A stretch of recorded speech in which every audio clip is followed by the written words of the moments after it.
तुझे पाना मैंने चाहा, तूने मुझे भी पाना चाहा। तुझे पाके दिलवर मैं तो इतना प्रसन्न हूँ।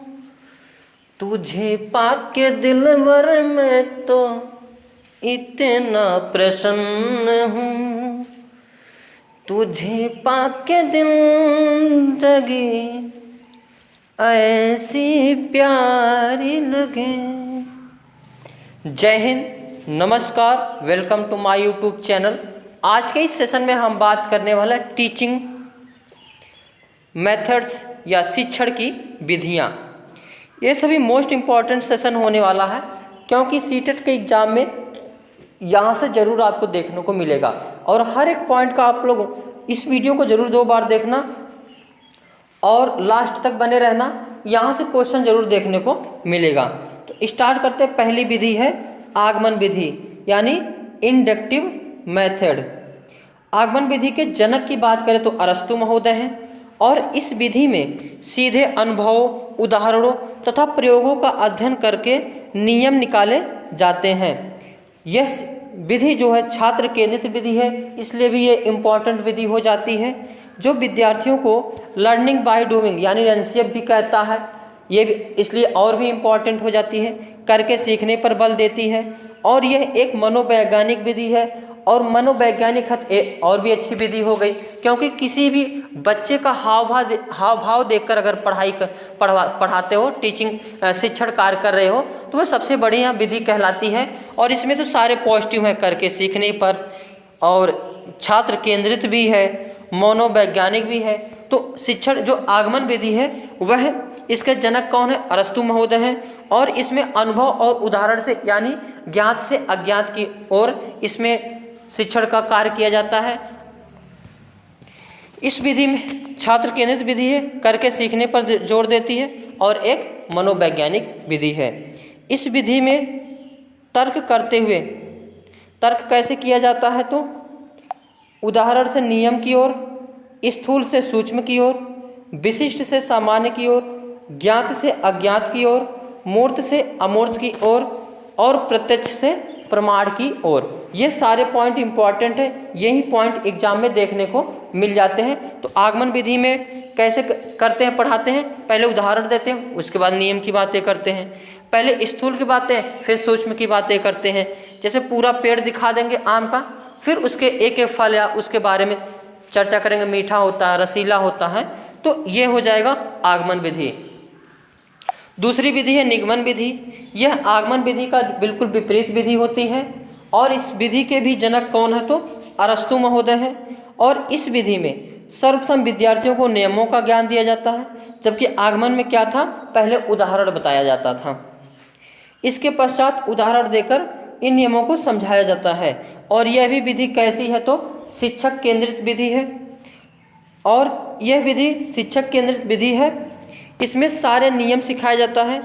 और निगमन विधि आगमन विधि का ठीक विपरीत होती है। प्रश्न पूछा जाता है आगमन विधि का विपरीत कौन सी विधि है? तो निगमन विधि है। और इस विधि में प्रमाण से प्रत्यक्ष की ओर बातें करते हैं। कैसे? प्रमाण से प्रत्यक्ष की ओर, सूक्ष्म से स्थूल की ओर, यानी पहले छोटी चीज़ों के बारे में बताया जाएगा, उसके बाद बड़ी चीज़ों के बारे में बताया जाएगा। और पहले प्रमाण से प्रत्यक्ष की ओर, और सामान्य से विशिष्ट की ओर। यहाँ पे कन्फ्यूजन रहता है, विशिष्ट से सामान्य की ओर और सामान्य से विशिष्ट की ओर। तो याद रखना, निगमन में क्या है? सामान्य से विशिष्ट की ओर है। और अज्ञात से ज्ञात की ओर, यानी पहले अज्ञात वस्तुएं बताई जाती हैं, उसके बाद ज्ञात वस्तुएं बताई जाती है। और इसमें नियम से उदाहरण की ओर आगे बढ़ते हैं। कैसे? तो पहले नियम बताया जाता है, उसके बाद उदाहरण दिया जाता है। दूसरी विधि है प्रोजेक्ट विधि। ये भी इम्पॉर्टेंट विधि है। प्रोजेक्ट विधि के जनक कौन है? तो किलपैट्रिक महोदय हैं।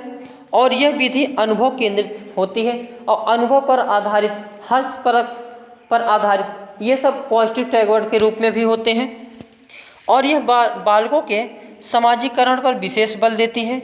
इस विधि में विद्यार्थी स्वतंत्र रूप से कार्य करता है, एवं अपनी समस्याओं का हल अपने स्वयं के विचारों के आधार पर करता है। अगर बच्चे को अपने खुद के लिए करने के लिए उसको प्रोत्साहित करो, उसको करने को दिया जाए तो यह पॉजिटिव के रूप में होता है। और इसमें जो है प्रोजेक्ट विधि में बच्चों को प्रोजेक्ट दिया जाता है, वह बच्चे स्वयं अपने हिसाब से करके ले आते हैं। इससे भी जो है बच्चों के लिए यह विधि अच्छी विधि मानी जाती है और यह इस प्रकार शिक्षा देती है जिससे वे अपने जीवन की समस्याओं का भी समाधान कर सके। देखो, बालक के आगे प्रोजेक्ट विधि दी जाती है, यानी समस्या दी जाती है, और समस्या देने के बाद वह खुद ही सोचता है इसको कैसे इसका निवारण किया जाए। तो लाइफ में भी इसका प्रयोग मिलता है कि लाइफ में जो भी आती है, समस्याएं आती है, वह कैसे समाधान उसका किया जाए। इसी पर लॉरेंस कोहलबर्ग जो उनका था क्या नाम, जो चिंपैंजी बंदर पर प्रयोग करके दिए थे, सूझ या अंतर्दृष्टि का सिद्धांत, उस पर भी आधारित यह होती है। और प्रोजेक्ट विधि एक बाल केंद्रित शिक्षा है, क्योंकि प्रोजेक्ट जो भी दिया जाता है बालक के अनुरूप ही दिया जाता है और बालक अपने अनुसार ही उसका जो है आंसर करता है। इस विधि में विद्यार्थी सक्रिय व क्रियाशील रहते हैं। अब बालक को एक्टिव रखना है, पैसे तो रखना ही नहीं है, तो इसमें बालक कैसा होता है, एक्टिव होता है और समूह में रहकर कार्य करना सीखते हैं। इससे उनमें आत्मविश्वास भी पैदा होता है। इससे उनमें क्या पैदा होता है, तो आत्मविश्वास भी पैदा होता है। अगली विधि है प्रत्यक्ष विधि। प्रत्यक्ष से पता चल रहा कि मतलब जो सामने हो, प्रत्यक्ष हो, दिख रहा हो, दिखाई दे रहा हो। इस विधि में बालक को बिना व्याकरण के नियमों का ज्ञान कराए भाषा सिखाई जाती है। जैसे एक होता भाषा अधिगम, एक होता भाषा अर्जन। भाषा अधिगम क्या होता है, इसमें बुक की सहायता लेनी पड़ती है, टीचर की आवश्यकता पड़ती है और इसमें व्याकरण का आवश्यकता पड़ता है। जबकि भाषा अर्जन में कोई भी चीज़ की दिक्कत नहीं होती, किसी की आवश्यकता नहीं पड़ती है। इसी प्रकार प्रत्यक्ष विधि जो है भाषा अर्जन में ही सहायता करती है, यानी ऐसा माहौल क्रिएट कर दिया जाता है कि बच्चा खुद ही उस वातावरण में रह कर के सीख लेता है। जैसे एक शिक्षक होता है, टीचर, अध्यापक, वह बच्चों को पढ़ाता है, लिखाता है और जैसा वातावरण करता है बच्चा वैसा ही सीखता है। तो इस विधि में प्रत्यक्ष रूप से जो बच्चों को सिखाई जाती है वह होता है प्रत्यक्ष विधि और यह सर्वाधिक उपयुक्त होती है। अब जैसे कोई बालक सुन नहीं पा रहा है, देख नहीं पा रहा है, तो इस हिसाब से इन लोगों के लिए जो है प्रत्यक्ष विधि क्या होती है, प्रयोग में लाई जाती है। अगली विधि है विश्लेषण विधि। विश्लेषण विधि के जनक कौन है, तो हेनरी एडवर्ड आर्मस्ट्रांग है। हेनरी एडवर्ड आर्मस्ट्रांग है। और इस विधि में क्या किया जाता है, कोई भी चीज़ होता है उसको छोटे छोटे भागों में तोड़ करके उसका अध्ययन किया जाता है। इसी को हम कहते हैं विश्लेषण विधि। और इसका विपरीत एक विधि होती है संश्लेषण विधि। संश्लेषण विधि में जो सारी चीज़ें छोटी ये होती हैं, अलग अलग बताया जाता है, इन सभी को जोड़ करके बताया जाता है, वह कहलाती है संश्लेषण विधि। जिस प्रकार आगमन विधि का विपरीत निगमन विधि था, उसी प्रकार संश्लेषण विधि का विपरीत विश्लेषण विधि है। संश्लेषण विधि में जोड़ करके पढ़ाया जाता है, जबकि विश्लेषण विधि में तोड़कर पढ़ाया जाता है। और संश्लेषण और विश्लेषण विधि के जनक कौन है, तो हेनरी एडवर्ड आर्मस्ट्रांग हैं। अगला है अनुकरण विधि, सिमुलेशन मेथड। इसमें क्या है, इस विधि में बालक अनुकरण करके सीखता है, इसलिए इस विधि को अनुकरण विधि भी कहा जाता है। इस विधि में बालक अपने शिक्षक का अनुकरण करके लिखना, पढ़ना, बोलना, नवीन रचना करना सीखता है। सिंपल सी बात, जैसे प्रत्यक्ष विधि है बिल्कुल डिट्टो वैसे ही ये विधि है, कौन सी, अनुकरण विधि। प्रत्यक्ष विधि में सामने रहकर उसको अनुकरण करके ही सीखते हैं और इसमें वही चीज़ है, अनुकरण करके जो सीखते हैं वह होता है अनुकरण विधि। और यह भी जो भाषक शिक्षक का सर्वश्रेष्ठ गुण है। देखो, जैसा वातावरण आप क्रिएट करोगे बालक वैसा ही अनुकरण करके सीखेगा। अब कोई पान और चबा के बिल्कुल आए पढ़ाएगा तो बच्चा भी सोचेगा पान उन खाना अच्छी बात है। और अगर नहीं खाया जाए, बिल्कुल साफ सुथरा टीचर होना चाहिए, पर्सनालिटी मेंटेन होनी चाहिए, तो बालक भी उसी प्रकार से रहता है।